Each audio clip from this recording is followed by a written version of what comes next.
A basketball hero around here is treated like a god. I mean, how can you ever find out what he could really do? I don't want this to be the high point of his life. I've seen them, the real sad ones. They sit around the rest of their lives talking about the glory days when they were 17 years old. You know, most people would kill to be treated like a god just for a few moments. We get together. We've got a player that played for Bob and I from Decatur named Herb White that played in the pros a little bit, and all of a sudden he just says, I'm going to New Mexico. I'm going to live over there. And I said, you what? And he said, yeah, we've decided that we're going to sell our house and go over there and live there. And he said, well, you don't have much family here, neither one of us. And I said, what about your friends? He said, well, I'm just going. I said, what about me? He said, well, you can come see me. I said, I'm not going to Mexico. But he came in town, and Bob couldn't go to that either. You know the problem Bob's got, don't you, with his wife? I understand that. Yeah, I understand that. Yeah. And from what I understand, that's a huge love story too. So. Yes, it is. Yeah. It is. And see, we all grew up in the same area. It was Bob and I lived on Stringtown, which was you know why it's called Stringtown? What's that? The road was straight as a string. Just got a string tail. So I said, holy cow. So, and Beverly lived 4 miles, say, to the left, just say, in Lincoln City, and Jane lived about 4 miles the other way in a place called Johnsburg or something. And Bob and Beverly and I all went to school together, but Jane went to Holland. So we were all in there pretty close. And, one day, boy, she just fell down the steps, and it's on the 4th year now. And he goes almost every day. And about the only way you can get him out of there is to get him a golf game. Yeah. I researched a little bit on him before I gave you a call, and the guy is a hoot. Oh my! He enjoys it. He just doesn't have the same. And of course, no one would. He knows that he's going home, and there's going to be no one there. Yeah.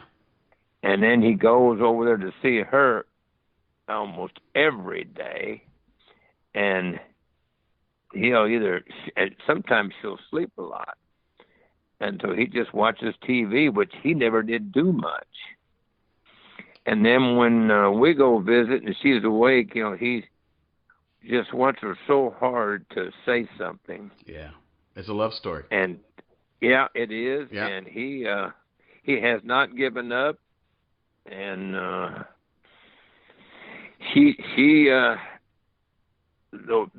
best thing that we can determine is that she actually knows maybe sometimes who's there and what's going on, but she can't talk. Right. And so, but we don't know that for sure either. But he, and I don't know, he had, because I asked him something about later on, even do it later. And he said, no, he's got something else to do. He told me a story when I interviewed him one-on-one, and it was about Bob? Yeah. And he told me it was something about someone either misspelled his name or mispronounced it. No. Misspelling it, that's a sin. Yeah. That is a sin because he doesn't have a D in his. And he said it makes him so mad. And the odd part about all this is that I said, Bob, let it go. Don't worry about it. He said, oh, hell no. He said, no. And so I go to a Georgia Tech golf tournament. I am one of the celebrities there, and they misspelled my name. And he thought they were going to throw a fit about it. I said, just so they know who I am, I don't care if they can spell my name or not. But yeah, he does. He throws a fit. He's been doing it forever. And well, let me see. It's back in the 50s when we were around doing all that stuff. And if he saw that, he wanted to know who wrote that down and why they couldn't at least spell his name right. So let me tell you a story. So I'm writing down. I jot my notes. I got some notes in front of me while I'm talking to you, and I'll be damned if I didn't misspell it. And I was like, oh my God, because that has worked on me ever since I talked to him about 3 years ago. Yeah, and he, and it, and he said, how hard could it be to spell that? Well, yeah, that does. And I'm sure some people do it on purpose now just to seem rat and rave. Yeah. Coach, speaking of Bob Reinhart, Coach, can you tell us, do you guys you remember your first memory of meeting him and when your friendship kicked off? Well, I met him in kindergarten. And did the friendship just from there all over? And no, we were probably in the you hear somebody beeping in. That's a coach from Heritage Hills. Okay. But I'll call him back. I'm not going to break up this. But I'm going up there. They got a guy that's breaking my scoring record. Oh, really? Yeah, and they called me about it, and I said, he said, he's breaking your scoring record. I said, didn't know I had one. That's been the 50s. And he said, well, this guy is going to break it. And he said, can you come up? I said, no, I can't come. I'm going to go up that second week in February. He said, well, already be gone. I said, well, I can still go talk to he wanted me to come talk to the team. So I'm going to do that in February. And he's not a Dale name, but he's like a Sam Minor or Mariah Hill name. He's a Becker. And he worked. Did Dale consolidate? Is that one of the consolidate? So all of your stuff is at Heritage Hills? Dale. No, you know what happened to all of our stuff? They didn't want any of it. Golly. Roger Kaiser's got a bunch of it. I told him I would buy all the trophies. Now, they were going to auction them off. Right. And the guy running the American Legion home said no. He said, I'll put him in the American Legion home. I said, okay. Well, he died. And next thing you know, they were in an outside building, like an old shed. And somebody told me that they were selling the trophies, so I said, I'll buy them. They said, well, I've only got two. So I got two of them, and there's one that a friend of mine wanted so bad, and I couldn't find anybody who had it. But I've got a I don't know where this came. Well, it came from my son's brother-in-law. He said, "You want to see I Love Me room?" I said, "What?" He said, "It's an I Love Me room." I said, "Yeah, I'll go look at it." Well, he was a hunter, and he had all these heads in there. He'd have every kind of head there was, I guess. And so I said, you know what? I'm going to get me an I Love Me room. And I got me one that's got all the paraphernalia over all the years and the plaques and trophies and stuff. I've got it in my room. And it's something. It's something. You there? Yes, I am. And speaking of the I Love You room, how was your the event at Georgia Tech last week? I think it was last week where they honored you. You know what? It was something. It was something. They were very nice. They and I had a lot of my grandkids there, and a bunch of my friends, and a bunch of my my daughter and grandson came up from Florida, and my son lives in Marietta. And then I've lost a daughter. She passed away with cancer. And so the kids were there, and a lot of the friends were there, and they do a good job. And the question was, somebody asked if you were the first All-American. I said I was. He wanted to know who the second one was. I said, that was me, too. I was the first and the second. And they didn't want to believe that or not. I said, well. It's true. one year I was a junior, next year I was a senior. Yeah. So it was, I was the first and the second. And then they said, well, what took so long then? I said, what do you mean what took so long? We said, well, you graduated in '61, and now we're in the 2020. Where you been all that other time? And you know what? It is. It's true. You better be careful, because if you're gone for a while, they forget you. And that's why I do what I do. Yeah, and Bobby Crimmins, you've heard of Bobby Crimmins, I know. I sure have. The Georgia Tech coach who is the finest ambassador that Georgia Tech has right now. And of course, he's been gone for years. Right. He and a guy named Homer Rice said, that's long enough. You're doing it this year. See, what they were doing all the guys that played in the NBA. Right. And Homer and Crimmins got together and said, it's going to be this year. And by God, it was. It was nice. We had nice people there. You know what? And I had people that said, hey, we saw it on TV. Guy in Kentucky just called me now, and somebody else was in Virginia. So must have been an ESPN or something. Right. And another person said, oh, yeah. And so I said, dang. And another one tell you something. So I got all these people talking about, and then it was in the Rockport paper, no, it was in the Atlanta, no, it'd be in the Evansville paper. And I don't know if somebody from Rockport called me. And so I said, all that was great. But I said, you know who the biggest boosters are? Facebook. Yeah. I got more things on Facebook than you can believe. Yeah. And I said, and of course, you know, Facebook, you do it when you want to. Right. You know, like your radio show, if it's not on at the right time, oh yeah, you know, go what? They ain't gonna listen. Exactly. And Facebook is on all the time. Same way with TV. If you didn't watch their program, you didn't see it. So they put it on Facebook. I said, I can't believe it. You know, I'm on Facebook now because my wife got kicked off. How'd she get kicked off? You a Facebook person? Yeah. Yeah. She got hacked. Oh, okay. And whoever hacked her used bad language. So she got suspended for so many months. She went to Facebook jail. And so she said, Roger, you got to get on Facebook. I said, no. I read it every day now. I read it every day. And see, when I did it, I'd look at her. She said, you can look at it, but you can't make any comments or any statements or like anything. She said, because whatever you do, that's me. So I wasn't allowed to even touch it. I just had to look at it.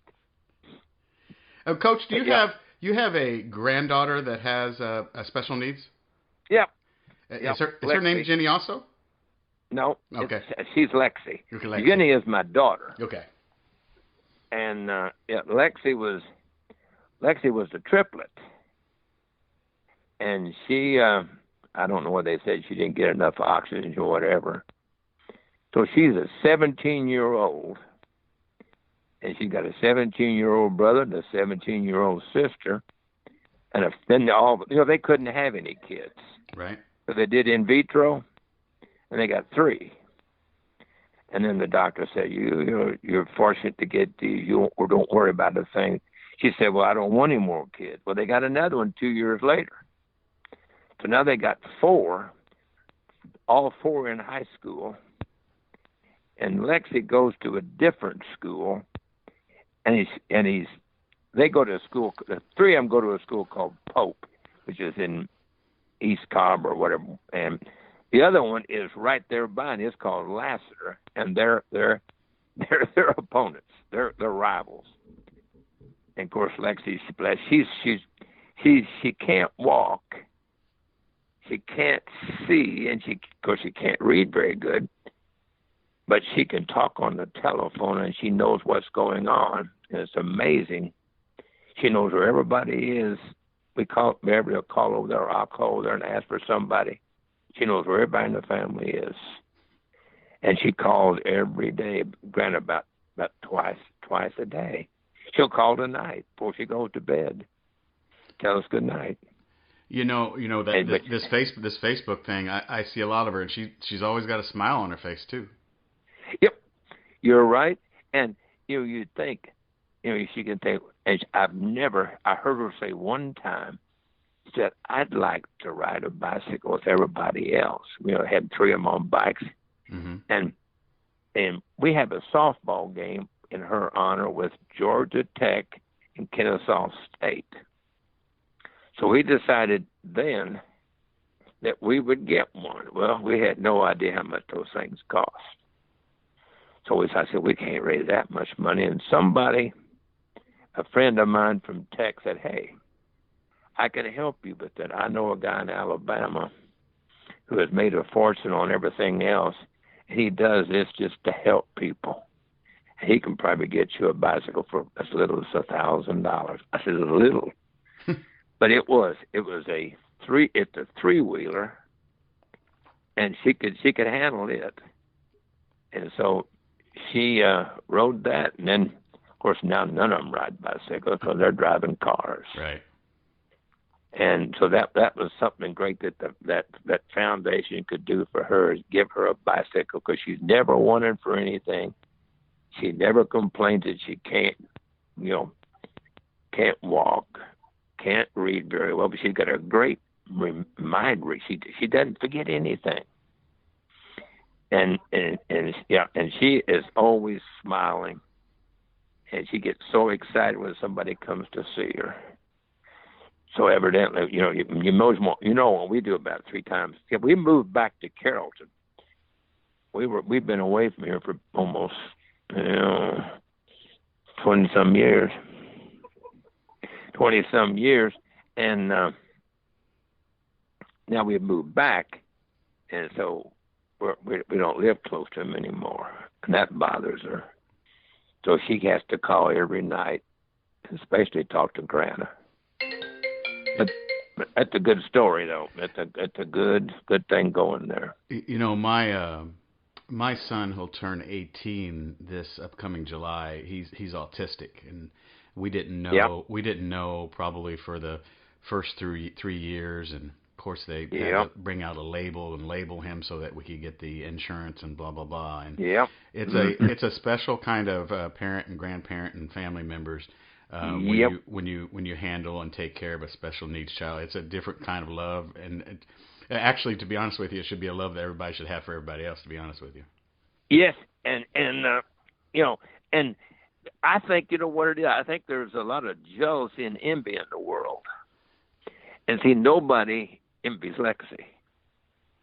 So it's easier to give her love, and that's for people who know my rest of my kids too. But there's no envy there, and that's one of the things. I don't know if that's right or not. But that's the first thing I hear. I said, "Why is everybody so Lexi?" And they argue, and our grandkids will argue among themselves, but right. They never argue with Lexi. And it's because maybe the disability she has, they understand that. And I don't know, but even though she goes to a special school, it's at a regular high school, and every once in a while she'll come home and say, so and so wasn't nice to me. Well, they're all handicapped in some way, right? And we just wonder what. And he said, "Well, he pushes me too fast in the wheelchair." Well, see, Lexi, he's trying to help you. Now, he's trying to help you. He's shown that he cares about you. He just doesn't understand how fast you want to go.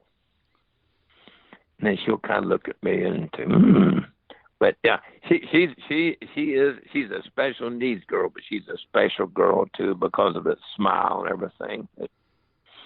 Yeah, and tell you what, I have 8 grandkids, and that's a plenty.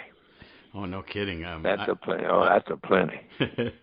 And whatever is happening in your life, if you go through the drive-thru at Wendy's and they put ketchup on your hamburger, and you didn't want ketchup on your hamburger, I think of my son, or you think of your granddaughter, why get upset? Yeah. Why get upset? Come on. Let's get That's no big deal, and they are a big deal. Yeah. And look what they put up with every day. And she smiles every day, but I've never heard her say, "I wish I could walk." And she's been on that chair for 17 years now, and I've never heard her say that. Yeah. And they'll take her to the other games, other events that the other kids play.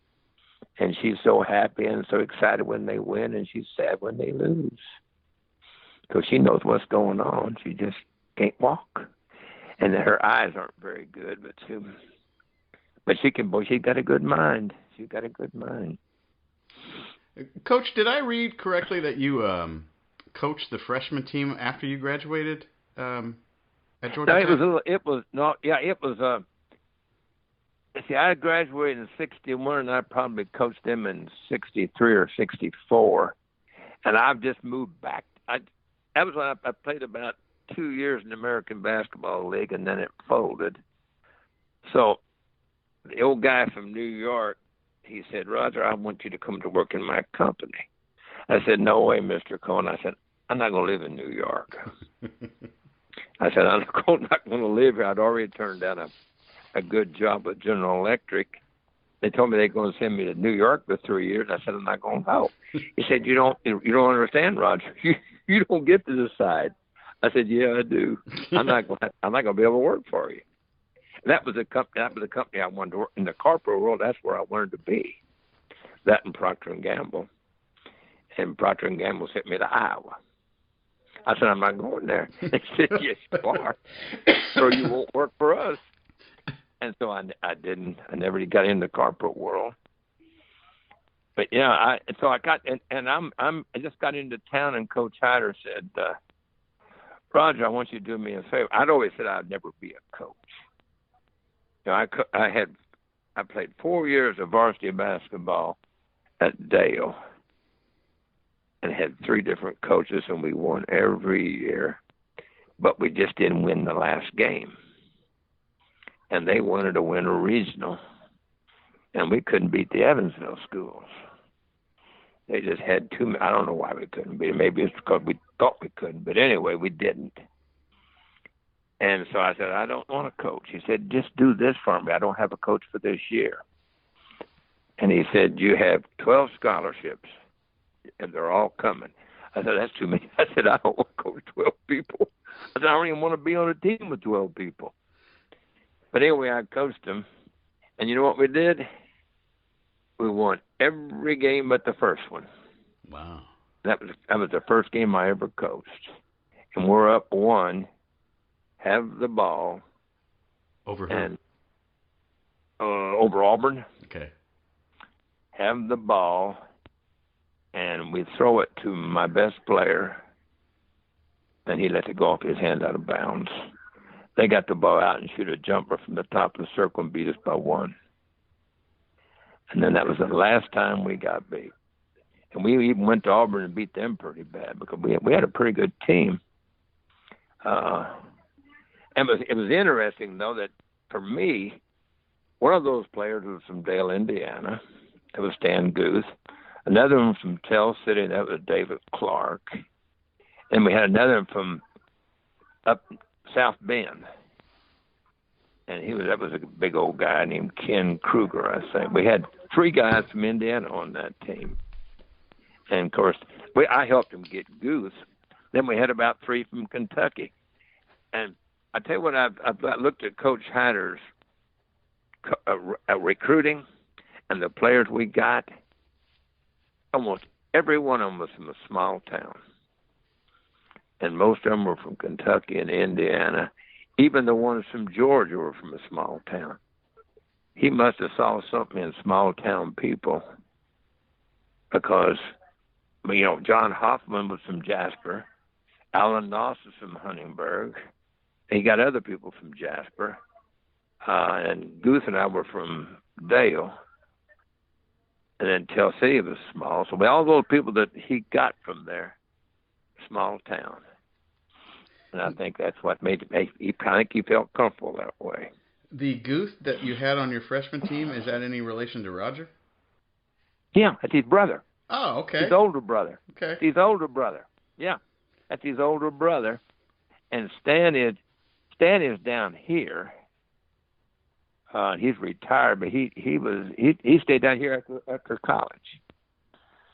And he married a girl from down here, and the last couple of years she passed away, and now he's married another one from down here. So I doubt if he's going anywhere. I think he's going to stay here. Yeah.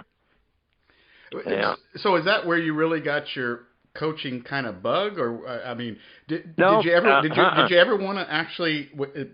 Is politics involved and all that kind of stuff? Did you ever want to coach Georgia Tech? No. See, it's a good story too, and it involves that Reinhart guy. Reinhart called me one time, and he said, "Hey," he said, "I need a job." I said, "What do you mean you need a job?" He said, "Well," he said, "there are 3 people on the board here at Oakland City, and I kicked one of them off the team and called the other one a sissy, and I got fired." He said 2 out of 3 always wins. And he said, so he got fired. And I said, well, come on down. So he came down, and a job opened up at Decatur. And I knew the superintendent, so I called him up and I said, Dr. Renfro, I've got a basketball coach for you. He said, yeah, I know it's you. I said, oh, no. I said, you don't have enough money to get me. And also, I can't teach. He said, you let me decide that. And I said, okay. So he called me back and said, okay, you are a math teacher. I said, well, that's my worst subject. He said, that became different. He said, you're a math teacher, and I do have enough money. I said, wait a minute, I got another problem. I said, I can't take the job that I recommend my best friend for. He said, what does he teach? I said, biology. He said, okay. And he said, did he coach any other sport? I said, well, he played baseball at IU. He said, okay, that's it. He said, you are the head basketball coach, and he's your assistant. He's the head baseball coach, and you're his assistant, and he'll teach biology, and you'll teach math. I said, it better be a low-level math then. Well, it was. But and that's, and I told Bob, I said, Bob, what do you think about that? And I said, I'm not a basketball coach, but he said, I'll take the job, because we went into the summer camp business, and it worked out fine because you had to have a job that you were off in the summers. Well, I was going to I thought the people that from New York with Mr. Cohen, I thought, they'd probably let me do that. Well, I found out they didn't. They said, no, you can't take 6 weeks off. I said, well, you do it by phone anyway. But anyway, to make a long story short, after about 4 years, I left. And I said, I'm not going to leave Atlanta.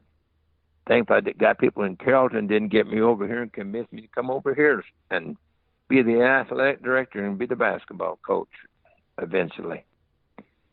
So that happened. And then I was never going to leave here. The Georgia Tech guy called me from Atlanta and said, I need you here. And he was a chiropractor school. And they didn't have athletics. So I started the athletic program there. Then I was retiring, and a Christian Academy called me with my son's brother-in-law, and he said, I need you for 3 years to start an athletic program here in the basketball and be the athletic director. I said, no, I'm going back to Carrollton. I'm through. He said, no, you can't. Well, anyway, he said, you don't have to teach here. I said, that'd be good. Then he said, and we'll pay you. And I said, that'd be great. And so I stayed 15 years there. Instead of 3, I stayed 15. And we're finally back in Carrollton now. I might as well have a limousine service going to Marietta, because we go to Marietta all the time. But it's been great. And for a guy who did not want to coach, Oh, I've ran across some great people, and since I got on Facebook, no telling how many of the old players have contacted me. Makes you feel good. You know, there's you remember Foots Walker? You know what? I was just actually I was just thumbing through your "If It Feels Like Leather, Shoot It," the All-American Life of Roger Kaiser. Yeah. Yes. And you were nice enough, and I'm assuming that's still available, and you were nice enough to send me an autographed copy of that. Yeah. But what about Foots? In fact, Foots, he calls every. He lives in, he's from New York, but he lives in Kansas City now. He's been there for a long time. He's got a great family and 3 or 4, and his kids are in the 30s. So that's how long it's been. And he'll call every Thanksgiving and every Christmas and tell us how much he loves us. Wow. And then he called about 2 or 3 months ago, and he said, "Coach, I need to talk to you." I said, "What's the matter?" He said, "My wife has got breast cancer." I said, "Don't give up." I said, "Don't give up. Because you give up. If you give up, she'll give up." Now, she's still alive. And he said, "She's getting better." He said, "It's tough." I said, "Yep. But you can't give up, because if you give up, she's gone." And he'll call every once in a while and tell me she's doing better. You're doing better. And they're wanting him to come in for a thing at West Georgia. And he said, "I'm not going to leave my wife. I'm not going to leave her for 5 hours. I'm not going to leave her for 2 days." And I can understand that. But if Foots was something, yeah. You know, the Facebook and the social media, in my regards, I love it just because, and I just put one and one together with Roger and Stan. So, I have people on my Facebook page that I'm kind of like, I know they played somewhere, but it's just, slowly but surely getting through them to, because they all have a passion or played the game. But it's a good thing. Some people can use it for a bad thing, but in my opinion, how we use it, it's for a great thing for keep in touch. Talking about Roger Guth, I just got an email from him. You wouldn't know what he said. What did he say? Said, you were my hero. Wow. Just got it from him. Wow. And I don't see him hardly at all, because when I used to go back, he was always coaching. Now he's, you know what he does most of the time now that he's retired? What's that? Plays golf. He's pretty sharp. Plays golf free, because he told me he would drive that lawnmower and mow that grass. So he actually belongs to the country club. And all he does is mow the grass. I guess he's still doing it. I don't know if he is or not, but he did it for years. How often and he'd get other... finish up. Sorry. All right. Do what? How often do you get back up to Indiana? Do you go as often as you like, or? Yeah, I can now. I couldn't before, but I have to wait till the season was over, and then you have to wait till the grandkids down here. See, I still have a brother up there, and Beverly has 2 brothers up there. One of them lives in Holland, one of them lives in Newburgh, and my brother lives in Holman, which is right outside of Dale. And then she's got a sister in Cincinnati. So we go up there, and usually it's like a family reunion. And like I'm going the second week in February this time, and we'll go. See, I've got tech teammates up there too. Now, Alan Noss was one of my teammates. What are you laughing for? Well, you gotta tell everybody. You gotta tell the story again about him coming up to you saying you had a problem with classes. You gotta tell that story again. Yeah. Well, and you know what? Yeah, you heard that. Was that in the book? Yeah. Yes. That was, how I spoke for Alan Noss in the Hall of Fame in Indiana. And they said, "Roger, don't tell us anything about Alan's basketball ability. Don't give us his stats. Don't give him. I don't care if he was your rebounder or he set pick for you. We don't care. We know all that. Tell us something that's good about him. And I told that story to them. I sure did. And they looked at me like, what?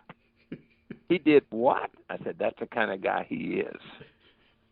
And of course, he got in, and now I think he's one of the bigger people in it now, I guess, because he's always going to some meeting. You know, Jerry Reynolds going in this year? That's what I heard. So, I actually interviewed this morning Coach Rex Wells, who was the coach at Springs Valley. Oh my God, was he a baseball player? He played baseball. He played basketball for, I guess at that time it was called West Baden. Yeah. Yeah. West Baden, yeah. Yeah, and then he. Right, but how old is he? He is 88, so he's 8 years older, I think, than you. Yeah, because I used to go watch him play baseball for the Jasper Reds. Right. He talked about that this morning. Yep. He played for, and Bill Livengood, who was from Dale, was Hearst Livengood's son, played for Jasper too, and I was a bat boy for Bill Livengood. And I sat in the dugout because everybody wanted somebody to keep up with their bats. Because they didn't use what the club, but they brought their own bat. And I was the bat boy for Bill Livengood. And Rex Wells played. Yeah. Yeah, Rex Wells played, and he's 88. You know, Morgan Wooten died at 88. You remember Morgan Wooten? I do not. Morgan Wooten was probably the most famous high school basketball coach in the country. Oh, yes, yes, I saw that. He was at the other day. He was at DeMatha. In Maryland, right?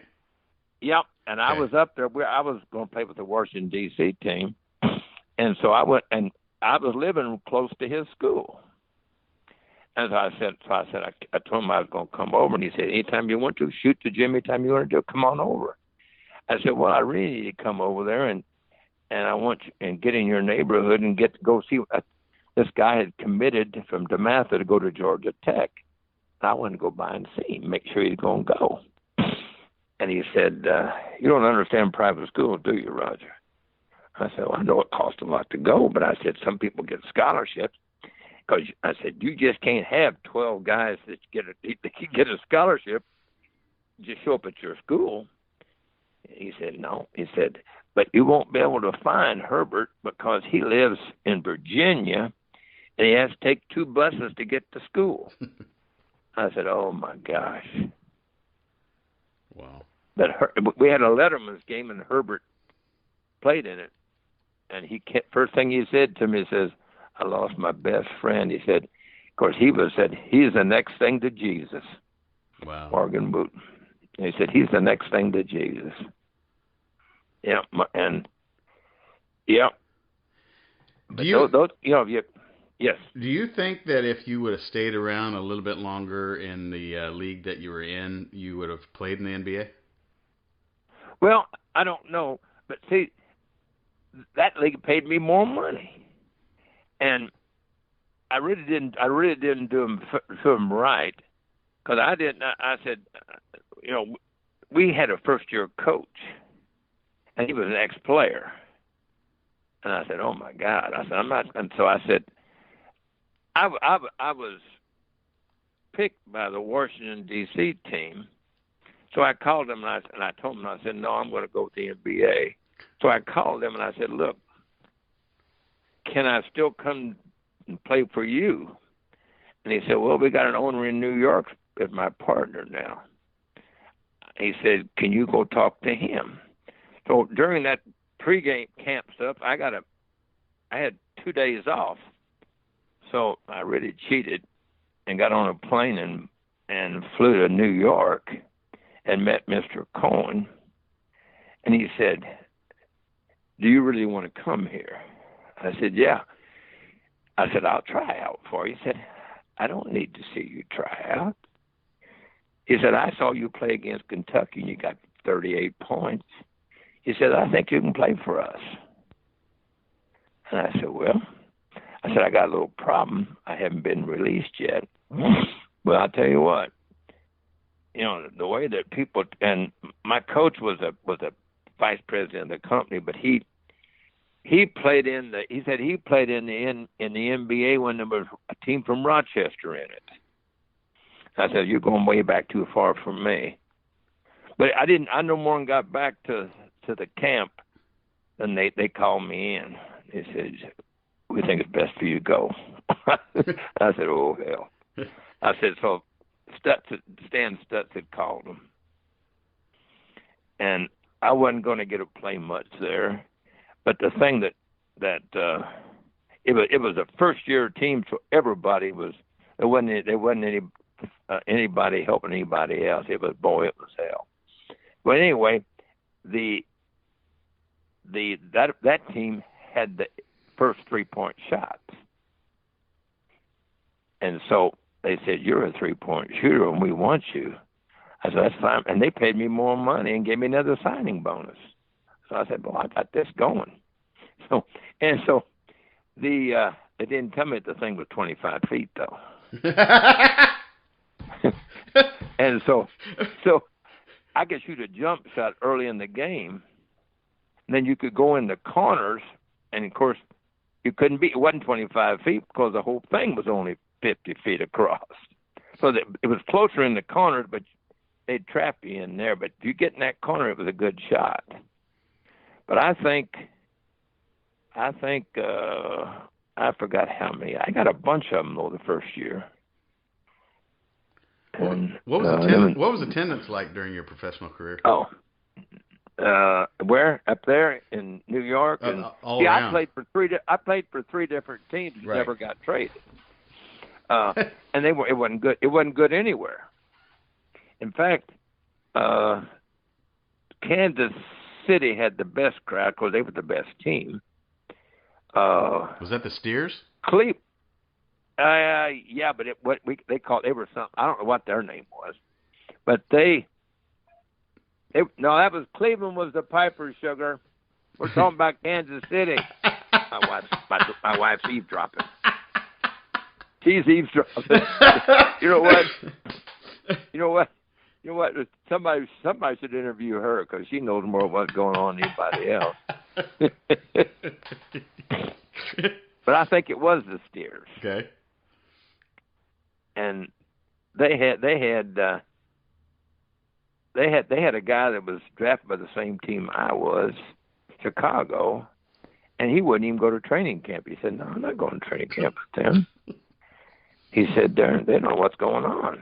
And I said, "Well, I wish I was as smart as you because I didn't know what they were doing." And so he played in them, and then he played in the NBA later on. The Chicago Packers, right? But I thought I had a chance. I was going to be the first one to ever hit a 3-pointer because we were playing. And I said, I get a 3-pointer, I get it early. I would be the first one. Well, you don't figure time zones. And of course, the people who were playing in the different time zone, I guess we were in the. I don't know how. I guess we were in the longest one. Anyway, they said a guy hit one before you even shot. And I don't know where he was, but you didn't get it. Were you in the league up there long enough that do you get anything from the NBA now? No. No, nothing at all? No. And the worst part about it is there's no history of the ABL. Yeah, there's one. And this guy is a friend of mine now. There's a guy named Bob Lieb that wrote the book about American basketball. Okay. And he wrote a book, and he would call me, and he said, "You got any time?" I said, "Yeah." I didn't want to tell him I didn't have 4 hours, but we talked for 4 hours. I go, I don't have 4 hours, but he is a good friend of mine, and he comes and plays in our golf tournament. He lives up in Maryland. No, where's he live now? Maryland, Boston. That's close, isn't it? He lives in Boston, and he's a professor. Is this the one you gave the jersey to? Yep. And then I gave it to him, and then he said, "I want to buy the other one," and I couldn't find it. And so I said, so Beverly said, "I got some up in the attic or up in the closet upstairs." So I went and got it, and it was the jersey that I wore or the warm up that I wore at the Olympic Games, the tryouts at Olympics, and he said, "I'll take it. And I'll send you a check to Lexi Foundation." He sent me $1,000. Wow. And then that nice, because that jersey had been hanging up on that wire hanger forever. And I got 2 of them. I didn't tell him. I got 2 of them. Or at least he only wanted one of them, whatever it was. What is the name what is the name of Lexi's Foundation? Lexi Kaiser Foundation. Okay. Yeah, Lexi Kaiser Foundation. She's oh, that's right. It's not Lexi. It's Alexis.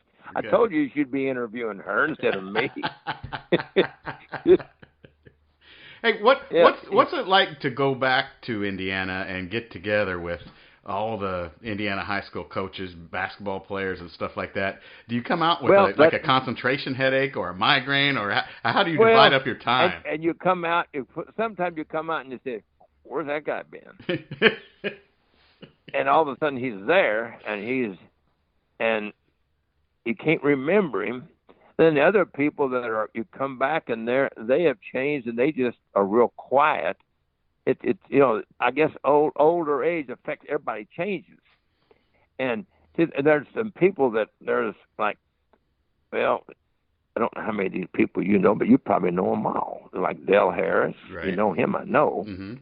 And he's one of the main. See, he spent a lot of time in our hometown with Bob and I. And then there's Joe Todrink, who was at Holland. There's Alan Noss, who's at Huntingburg. There's a guy that comes from Rockport. Beverly, what's his name? The guy from Rockport. Wayne Bowlinghouse. Yeah. Yeah, he comes. They come from all over. And it's amazing that we don't have a program. You just talk. And if you want to, you'll get up and go to another table, and somebody else will come to your table. And Tormone used to come all the time, and Tormone he didn't like switching tables. He just go sit at the bar. He really didn't drink. He just go sit at the bar. He didn't want people changing seats all the time. Remember him? Yeah, I'm actually glad that I got to interview Gene because, what's it been now? 2 years, year and a half ago, 2 years he passed? Yeah, probably. Yeah, probably. Bumper. Yep. And I played against him in high school. I played against him in college, too. Oh, at Tennessee, right? Tennessee, yeah. I played against him there. And then we played baseball together, but Gene was a different character because he was on our baseball team. And he might say, he was a pitcher or first baseman, whatever he was, and he might say, "Well, I'm not coming today." I said, "Why not? We got a game." He said, "Well, we're gonna go shoot crows." I said, "You're gonna do what?" He said, "Yeah, we got this music, and we turn this music on, and it tracks them, and then we shoot them." I said, "Well, God Almighty!" I said, "I hope you're using a slingshot." But that was part of his. He didn't really. He just didn't show up some games. He'd shooting crows. This is baseball now. Basketball, that's another thing. He's a big old rascal. And from what I understand, he had 9 rings. Yeah, and most of those came with the Lakers. Yeah. Yeah, and he said he wasn't going to get rid of those. His son and wife told me. Yeah. I had a guy that wanted to buy some of his other stuff. Well, the same guy, Bob Lieb. He Bob Lieb doesn't want any rings. He wants to just, he's a big fan of Connie Hawkins. Yeah. Remember Connie Hawkins? He's a big, and they both grew up in Pittsburgh. And so he wanted to buy Connie Hawkins thing. And he found one. Then he said, "I want a Roger Kaiser." For a while, we were the only two there on the wall. Then he got a Chamberlain. I said, "Well, you just leave me with those two guys then." Yeah. But, But so what? I mean, how we doing? Are we doing good? We're actually doing fantastic. I started it rolling early, and we're already 50 minutes in.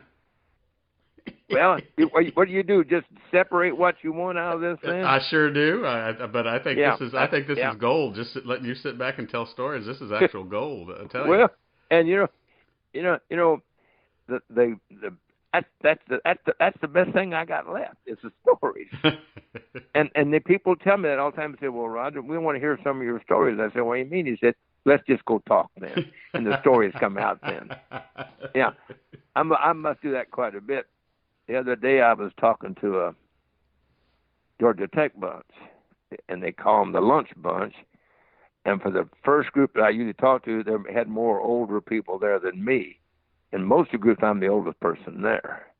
But this group had a few of them older than I was. And I was talking to them. Beverly told me I was rambling. Are we rambling now? No. she said, you rambled. I said, well, the guy asked me a question from that, and I had to answer him. He said, no, you were rambling. I said, well, that good or bad? But, people will say, well, what's your best memories of your career? And I said, well, I didn't have many bad memories. If you let it worried about every loss, you'd be in a heck of a mess. But I said, I always tell people I'm really blessed because I got to grow up in Indiana and find out what basketball was all about. And basketball to us was you just keep playing and playing and playing until you get better. Right. And then I made probably the best decision to go to Georgia Tech. And not because of that great education, because I didn't know what an engineer was. But I had no idea. And my high school principal said, Roger, do you know that's a hard school? I should have got a hint then that he didn't think I was smart enough to go there. And I said, no. I said, he said, you know it's an engineering school. I said, no, I don't know what an engineer is, so I'm not going to be that. I said, I'm going to be in business. Well, they didn't have a business. It was some kind of administration or something like that. Anyway, so then he said, do you know it's a football school? I said, well, I'm not going to play football. So he said, do you know it's 11 hours from Beverly? And I said, well, I wasn't going to count that one. So see, Beverly and I were dating then. Right. And so it was 11 hours away, and they were a football school, and it was hard. I don't know if this was in the book or not. You know, they wouldn't give me number 44. And that's what you wore at Dale, right? I wore that at Dale, and I think they retired it. Dale did. And then, so I go down there, and the manager comes in. I was a freshman. He said, Roger, I need to know what number you want. I said, 44. He comes back, and he said, Roger, you can't have 44. I said, well, I thought you were the first one I talked to. He said, you are. I said, well, then who's got it? He said, nobody. He said, but you can't have it. I said, what? He said, yeah. He said, in Georgia Tech now, he said, if you're going to have 44, you have to play forward.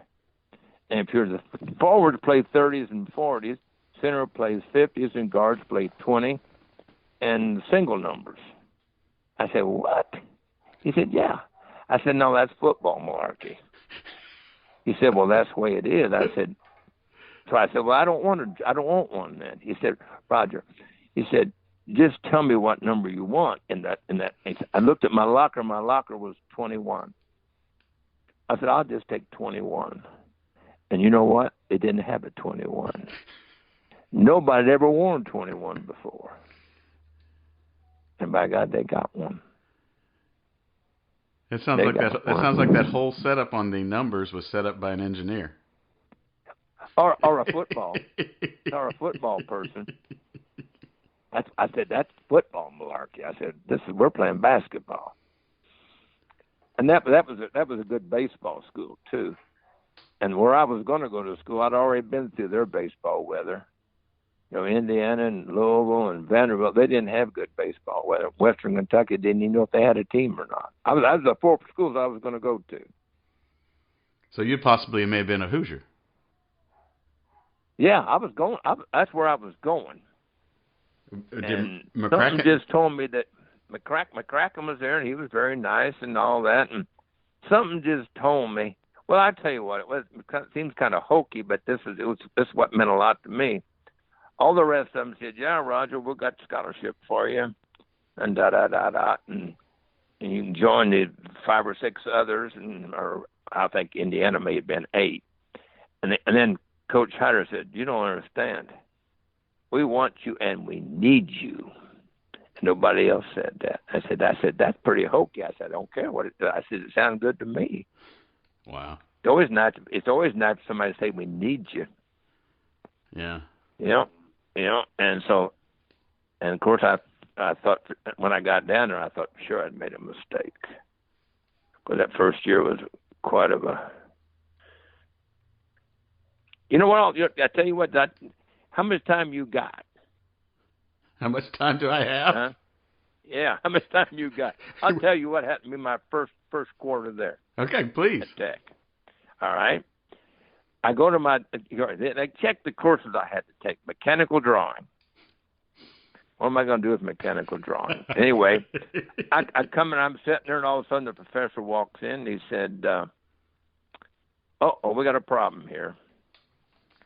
He said, all you AA stand up. Well, I didn't stand up.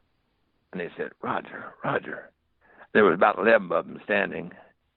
And he said, Roger, you're AA. I said, I don't even drink. But it was Athletic Association. It was Athletic Association. And so he said, so then I stood up and he said, that did it. He said, let me tell you what's going to happen to you guys. And I think I was probably the only basketball player. He said, either Wednesday, this was on a Monday, he said, either Wednesday, you guys will not be here or I will not be here, because I'm not going to teach you. You know what happened? He wasn't there. He wasn't there. And wow. And so I go to another class, and they say, ROTC, and they said, Cadet, why can't you march? I said, well, you ever marched before? And I said, no. I said, I didn't play in the band. Said the only people in my school that marched playing the band. And I said, I was playing, so I wasn't in the band. So I go to the next place, and this guy, I walk in, the guy said, and I want all of you to know that Abraham Lincoln was a crook. Well, I had never said a word in since I'd hardly been there. I sure, and so I say, I didn't hear it that way. He said, well, nobody asked you. In other words, sit down. So I said, well, I'm doing great. And I go to basketball practice, and I think, well, my God, it'll be all right here. And they said, Roger, take this rope and jump. I said, no, in Indiana, we don't jump rope.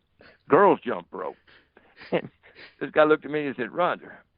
He said, and it wasn't the coach. He said, Roger, you were not in Indiana. You're at Georgia Tech, and at Georgia Tech, we jump the rope. He said, you drop 100 on one foot, 100 on the other foot, and 100 on 2 feet. He said, done, you'll be through jumping the rope today. I said, wow. I said, I think I need to go home. But I survived it. You know, it's interesting. You know, I'm going to need you to go to New York. No, I don't want to. No, I'm not going to live there. I'm going to need you to go to Iowa. No, I don't want to. Abraham Lincoln was a crook. That's not how I heard it. So, no. Well, the worst part about it is that when I got in the American Basketball League, I got drafted by Washington, D.C., and so I said, well, that'd be all right. We're going to live in Maryland, and it's a nice place up there and all this and that. And so I'm sitting in an airport in Pittsburgh, I don't know, it wasn't very long since we started playing. And the guy walks up and he said, Roger, we're moving. I said, what do you mean we're moving? He said, we're moving. We're moving to Comac. I said, what? I said, Comac in Alaska? He said, no, it's Comac is in Long Island, New York. I said, oh, my God, I'm going to be living in New York. And I didn't live there very long, though. But I got my stay of New York. So did there's a couple pictures of your wife in the back of the book. Did she come down and go to Georgia Tech with you also, or? No, we got married after my junior year. We got married, and so then I went to summer school so we could come have a place to live. We lived on campus then, and I'm just as fortunate, how that. I didn't know who Bobby Dodd was.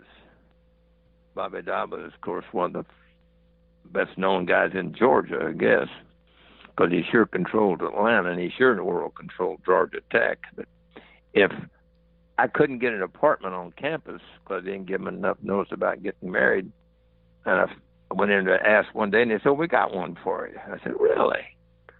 And I saw a little note that said, Coach Dodd called. So Coach Dodd called and said, give that guy an apartment. And he would do all kind of stuff like that. And you'd say, well, yeah, I got. How about this? Georgia Tech had no social life because there wasn't any girls there to start with. Of course, they were all over Atlanta, but we didn't have any social life. And about 4 or 5 of us got put on social probation. And I said, social probation? I said, we don't have a social life. How can that be? And he said, well, Roger, it's going to affect you. I said, what's that? And he said, well, you're representing the school, and you're not going to be able to play in baseball. I said, what? I said, we're going to the regional tournament. And he said, well, you're ineligible.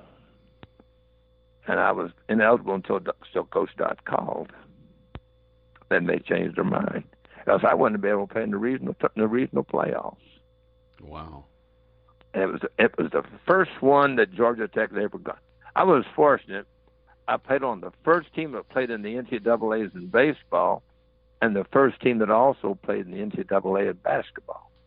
We did it all my sophomore year. Who'd you guys play in the dance your sophomore year? You what? Yeah. We got beat by Ohio State. And Ohio State won it that year.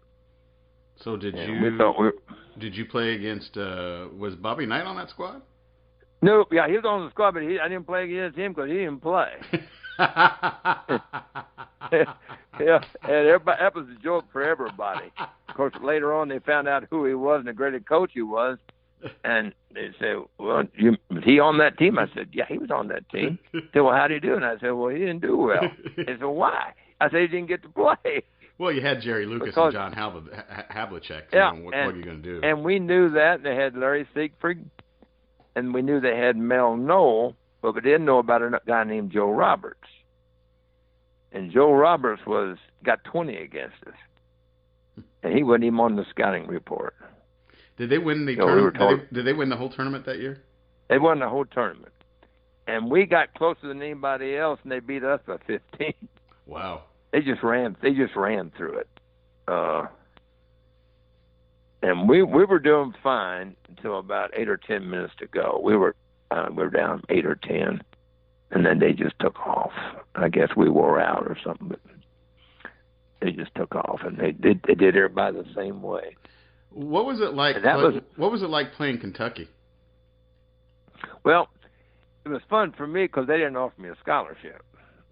They didn't think I was good enough, and so it was I could as far as you say might get pumped up or something. You're supposed to get pumped up for every game, but there was more of a, if you want to call it, a desire or whatever. And I had pretty good games against them. In fact, we played 6 times and we won 3 of them. Oh wow! Which you didn't do in those days, and we Yeah, and people always say, well, my junior year, and it was, they didn't televise games in those days like they do now. Mm-hmm. So we were the Saturday game of the week or something. We played Kentucky at Kentucky, and I think I got 38 points against them, which probably did a long way to go to get me to be All-American that year, because it was on national TV, and so they weren't doing it. Everybody didn't televise every game then. It was one game being televised, and it was Georgia Tech playing Kentucky. And I guarantee you, they just picked. We happened to be the opponent, but they won in Kentucky. And then we beat them twice one year. My junior year, we beat them twice, which was unheard of. How were you treated, and how fun was it, to be put on that All-American team? I mean, what was the all the rigmarole? I mean, was it exciting? It's very exciting, especially from a basketball person as much as I was. If you grew up in Indiana, you play basketball, or else everybody tries, and some of them spend more time, but that's all we did. I'd come home to eat lunch in school and shoot baskets. I shot baskets before school. And somebody told me, if you want to play, you need to be able to shoot. I believed him. But yeah, I was on an airplane. They said, "Well, how'd you learn that you made All-American?" I said, "Well, I'm on an airplane going to Louisville to play in the regional tournaments there, and I picked up a Look magazine, and my picture was in it. And the airlines had released the magazine sooner than anybody else, because our guy Al Serralo said, 'You're not supposed to see that. That's not out yet.' He said, 'That hasn't been released.' I said, 'Well,' I said, 'there it is.'" Yeah, so that was the biggest thrill. Sitting there with my roommate in college, and we look at the magazine. All of a sudden, there I am. And of course, this guy's got like Oscar Robertson and Jerry West and people like that in it, and you know that you're in the right group then. You knew I was Oscar Robinson's roommate, didn't you? Yes, and for the Olympic trials. Yeah, Olympic trials. Yeah, that was interesting too, because they didn't think I'd want to live with him. They thought I was from Georgia, and that was interesting. But he was a perfect gentleman, and I don't know if it meant a lot to me. It didn't mean anything. He said, last time I saw him was a couple of years. That he comes in down the Hall of Fame all the time, right? Or at least that's when I've seen him, and I missed the last one. So I hope he'll be there this time. But last time I was there, he said, "Roger," he said, "you know you got screwed, don't you?" I said, "When?" he said, "The Olympic trial." He said, "You should have made that team." I said, No. I said, "I just tell everybody that Robinson and West took my place." He said, "Roger," he said, "I would have played forward for you to play guard." I said, "Oscar, you could play center if you wanted to." I said, you're that good, and you're big and strong enough, because they'd say, "Who you want to guard in practice?" I said, "I'm not going to guard West. I'd rather be overpowered than out-quicked," because you couldn't guard either one of them. Were you the last man cut, do you think? I heard I was, but I never saw it in writing. Somebody, and so it doesn't make it. Really doesn't make it. It doesn't. Yeah, it doesn't mean anything, because it. And I must have not been, though, because surely. Well, no, I probably couldn't. I was going to say I was probably could have been an alternate, but no. You might know it'd be my year, because usually the team that won it, they all went. But this time, the other people, they had a big tournament out there, and they had all these, Ohio State was there with their team, and we had all the Army people out there, and we had all that all the AAU or whatever they called them in those days, the industrial league players, and you were only allowed to take 6 on our team. And so I don't think I was allowed to be an alternate either. Okay. So we picked up, that team picked up, Walt Bellamy was one of them they picked up. Let's see, who else? There was Adrian Smith from the Army. What a squad. There was a guy named Harrelson from that industrial league. I don't know who else they picked up. No, wait a minute. Bellamy may have been on our team. It wouldn't have been him. How disappointed were you that you didn't make that squad? Did it not really bother you that you didn't make it, or did you feel like you should have got a spot? Well, I'm not making a mountain out of a molehill. I just wanted. No, I thought that if I would have been a point guard, a passing point guard, I could have helped that team. But what I could do, they didn't need me to do it. They had Robinson and West. Yeah. But if I would have been a fancy passer and a point guard that way, I could have helped them because I could have got the ball to those two guys. But then, of course, they didn't need anybody. They didn't need any help. Those two guys didn't. And Dishinger was on that team too. Terry. Yeah. Purdue guy. And so I doubt if I was even an alternate, because I think we were only allowed to have 6. Which was silly, but yeah. Do you still have copies of your book? Oh gosh, yeah. And where can we just ordered some more? Yeah, where can people get it? Remember what that address is? Is that our address? Huh? I can't hear you. It's the Roger Kaiser Foundation. Alexis, I'm sorry. He's Alexi to me. I don't know why I just don't have her come here and talk to you. What, dear?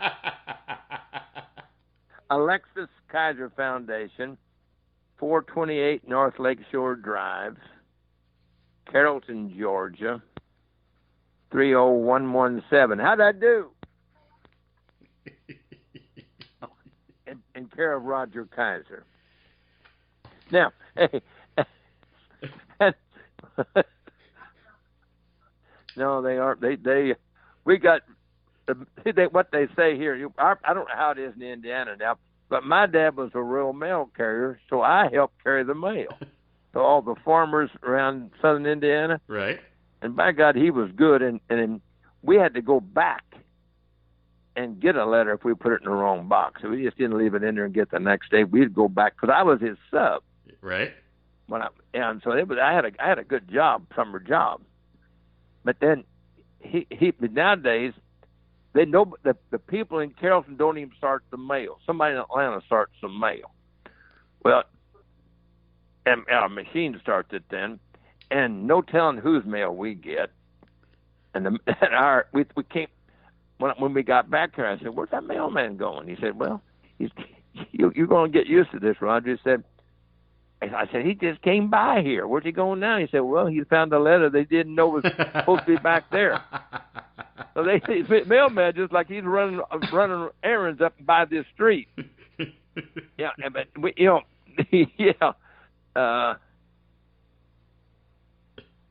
and we're still selling some books. Awesome. And the thing about it is, and we didn't do a mass organization thing or a mass advertisement. We sold some in Dale at the Fall Festival, and we went to a signing at Georgia Tech, and we had a signing at Mount Bethel. But we never did put a big. But there's people who say, "I didn't know you had a book." And you say, "Well, where you been?" and we had a guy come in today and said, "I want 10 of them. And here's who you want them to sign them to. And here's what I'd like for you to." I said, "Well, what do you want me to say about them? I don't know these people." He said, "I'll tell you what to say about them." He came back yesterday and got another one. I said, well, you're salesman of the week, or salesman of the month, or salesman of the year, whatever you are. Did you guys do this through Lulu? Yeah, we did. But let me tell you something. We got very little money from Lulu. Okay. And we got none from Amazon. And Amazon sold our books. Okay.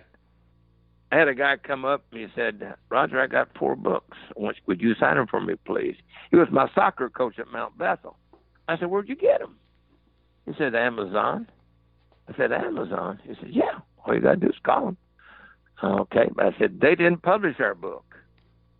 He said, Amazon can do about whatever they want. And Lulu, they're I call them Lulu, really, because I don't trust either one of them. Right. I know I don't trust Amazon because they never have sent us a penny. And I'm no telling how many people have said, would you sign this book for me? And, I always say, where'd you get it? Amazon. Wow. So no telling how many I've signed and then how many I didn't sign. And every once in a while, somebody will go on Amazon, and there'll be a used one for sale on there. And I'll say, is it autographed? No. I said, well, I don't want it. I said, well, I don't want it then. No, it's a fantastic book, and I'll let everybody know here when I post the interview where they can get it and how they can get in contact with you guys and everything else. So that's ridiculous on those 2 fronts. Oh yeah, and somebody has told us, well, you're not going to get anything out of Amazon. I said, why not? He said, because they don't have to. I said, well, that doesn't sound right. Yeah. He said, doesn't make any difference. Yeah. Doesn't make any difference. Yeah. And we haven't gotten a check from Lulu, and I don't know when. Yeah. And it's just about like, oh yeah, and it's helped Lexi and it's sure. You know what I do? I haven't read it yet. Are you serious? But I read it from front to back. I haven't read it that way yet. I just pick a chapter. What did you say, dear? I told you should be talking. She said I didn't help write it. I had to get some of my quotes in. She said, she was going to write this book, or she got this big tape recorder. We drive to Indiana, and she wanted to ask all these questions, and I wouldn't answer them. I didn't answer them right or something. So we finally found, when we asked some people that were sports writers we knew, they said, one old guy said, look, Roger said, I'm not looking for a job. I'm doing a radio show, and I'm making enough money to drink all the beer I want, and that's all I want to do. I said, well, good land. But he was one of my favorite writers. He said, I'm not interested in doing that. So I said, okay. So then Beverly found this guy. It was nice that the first college basketball game he ever had seen, I played in it. Awesome. He said, I would like to write that book. And bless his heart, he lived in Columbus. And he would drive up here early in the morning and spend the day with Beverly and drive back that night. Yeah. And he's become a good friend now, and we see him sometimes. If it feels like leather, shoot it. The All-American Life of Roger Kaiser by Richard Hyatt. Yeah, that's him. Coach Kaiser, we're an hour and 20 minutes in. Can you believe it? This was amazing. Well, it is, and I'm not through yet. I got much more stuff to say. Now we have to get Bob. We have to get Reinhart on here. We're going to have to try. Let me. You know what? You know what I think? I think that, and I was in the middle of both of them. And I can't say this for sure, but it's not like Bob not to do either one of these. Do this, because he loves to talk. Yeah. He's a talker. He's more of a talker than I am. Like you get me to talk, you almost have to ask me a question. But you Reinhart, you may have to have time to stop for a minute so you can, because you're going too fast. But he and both of these, I should have had you call him, and I should have. And Herbie White had me call him too. So all of a sudden, he's getting phone calls from me, setting up things for him to do. Right. And as good as friends as we are, I don't think he appreciated that happening. Okay. So, yeah, I'd be glad to call him again, but I would recommend you call him. The ball is in my court, and with because and I don't know if that's right or not, but I'm afraid it is. No, that's okay. Because I said, now Herbie's coming in. He said, I don't have time for it. He doesn't. I said, Bob, you said you would. He said, but I'm busy now. And the same thing with this. And I called him. I said, now look, we're not going to do it this Thursday. He's not feeling well, and we're going to do it the next Thursday. He said, well, that's a long time off. I said, Bob, we're still going to do it. And so I called him yesterday, and he said, well, I can't do it. He said, I've got 2 appointments. You know what I'm going to do once I get the show together? You know what I'm going to do? I'm going to email it to him. Yeah. So he can hear how much we talked about him. Yeah. And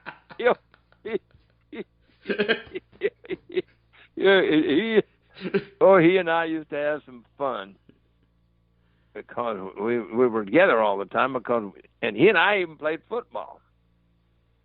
And we both lettered as freshmen. And of course, when he got his ankle dislocated, that ended his football career, and I thought it ended mine. Because they didn't want a basketball player to get hurt playing football. And they told us not to play, but we did anyway. Now he got hurt. And so I thought and finally they just said, my last year, they said, no, you shouldn't play football your senior year. He said, because you're going to get a basketball scholarship, but you're not going to get a football one because we're playing 8-man football. And I felt like saying, well, if you're good enough, it doesn't make any difference what you're playing, but I don't want to play more football anyways. I was playing just because of the school. They said, well, you're not going to play this year then. So I did play. That poor new coach coming in, I was the leading scorer on the football team. I played end. We played 15 yards first down. Right. And I don't know how, and of course there's only 8 people, so it was much easier to get around defense of 8 people than 11. But I thought it was fun. But if I'd dislocated my ankle, I'd have quit too, though. But yeah, you'll have fun with Reinhardt. Well, I want to get you in on it too. I wanted to get both you guys in to tell us some stories. So I don't mind letting him do. He's going to do most of the talking anyway. I don't mind if you call me and just let me know, and I'll be glad to come on and I'll tell him whether he's right or wrong. See, he wasn't interested in, because when I first met the people at Georgia Tech, we were both visiting Vanderbilt. And our guest at Vanderbilt was a guy from Rockport. Well, we got down to this place at at Vanderbilt, and it was, for the lack of a better word, a nightclub, I guess, because it was dark in there. And we couldn't find a seat. It was packed. We're standing around, and I guess any time that you'd see that the guy was with us, and finally the guy grabbed me on the shoulder, on my sleeve, and said, hey, he said, fella, I got a seat for you. I said, well, thank you, sir, but I said, I got 2 guys with me. And that's when Don Hinton said, look, you guys go sit down. You've got your meal money. I'll go see my girlfriend and leave you guys here. I said, if I leave. I said, no, I've got him. Reinhardt. No, I didn't say that because I didn't know who he was. I said, I got a guy here too. He said, we got room for both of them. So I sat down, and it was the Georgia Tech table. And it was the radio people and the sports information people, but not the coaches. And I told them that I'll visit. And Bob said, I'm not going that far from home. I didn't know he was going to get married as soon as they graduated from high school. He was getting married. Right. and he was going to go close to home, so they went to Kentucky Wesleyan. Do you have any idea why he would leave Kentucky Wesleyan? Why? You know who was playing there? King Kelly Coleman. Oh my goodness! Wow. He said, wow. I'm leaving. I said, you don't like the coach? He said, we don't have a coach. Kelly Coleman's our coach. Wow. Yeah, he said, oh, he said, I said, I can't. He said, I can't take this. And a friend in Dale who went to IU and was a baseball player got him on a baseball deal first. He went up there to play baseball. Then he played on the basketball team too. But he said, you know what? He said, Kelly Coleman. He says, oh, I said, whatever we did, whatever Kelly wanted to do. And he said, I couldn't take it.